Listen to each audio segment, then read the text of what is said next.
I was about 7 years old, and our family took a trip in northern Ontario, Lake Simcoe. And my father was showing me the night sky, which I had never seen a dark night sky like that. And as we were looking up at this incredible dark sky, he was explaining to me that the stars that we were seeing might not be there anymore, that we were seeing them as they were when their light left them. So they might have died in the meantime and we wouldn't know it. And I just remember looking up at this incredibly beautiful sky with this incredible information flooding into my brain, and it was just awe-inspiring. For as long as humans have looked up, we've wondered, how big is all of this? How long has it been here? There are questions about us, about how our brief lives fit into a story that began before Earth, before the sun, before light itself. The universe almost certainly has a beginning. Wendy Freedman knew the answers to these questions were out there, woven through the space between the stars. In 1929, Franklin Institute medalist Edwin Hubble made a stunning and historic discovery. Distant galaxies were racing away from us. The universe was expanding. Hubble studied the sky, worked out equations, searching for a measure of how fast space was stretching. What we call the Hubble constant is a number. Get it right, and you could find the age and scale of the universe itself.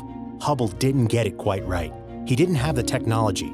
His constant implied a universe younger than some of the stars within it, kicking off the biggest debate in astronomy.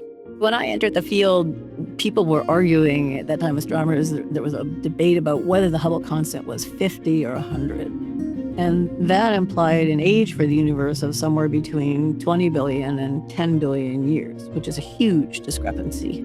From early on, Freedman had been drawn to a special kind of star central to the debate: Cepheid variables, giant suns that rhythmically brighten and dim. The slower they pulse, the brighter they truly are. Measure their pulses, and you know their real luminosity. Compare that to how faint they look, and you know how far away they must be. Freedman was one of the world's experts in using Cepheids as cosmic mileposts, which put her on a collision course with history.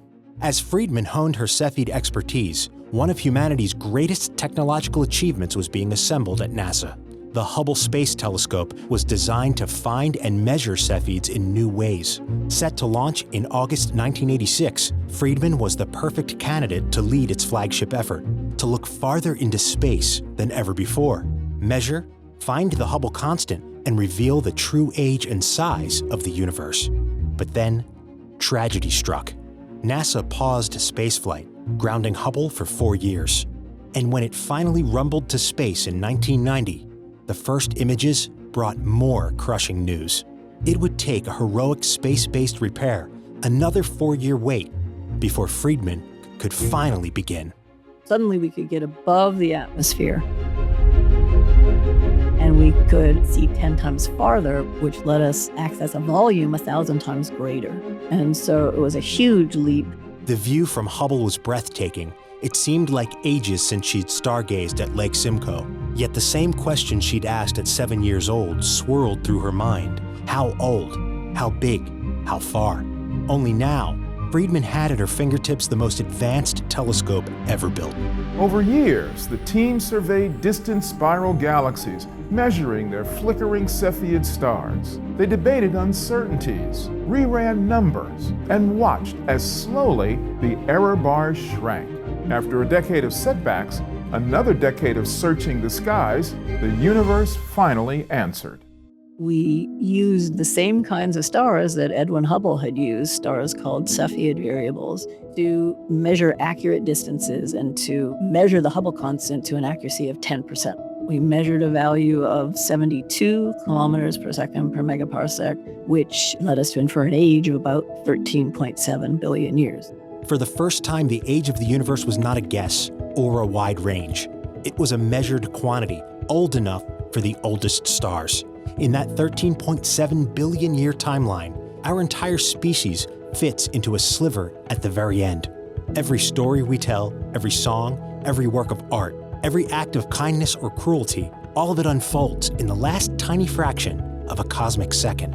And as the next generation of observatories rises, including the giant Magellan telescope she's helping to build in Chile, slated to be the most powerful ever made, Freedman plans to continue looking up, searching the sky until the biggest secrets of the universe come into focus. I don't think I've ever lost that feeling of awe when I think about the size of the universe, the complexity of the universe, the beauty of the universe. It's part of what still keeps me really excited about the field and the fact that we're learning all sorts of things that we couldn't even imagine when we were thinking about building those telescopes. No, I haven't lost it.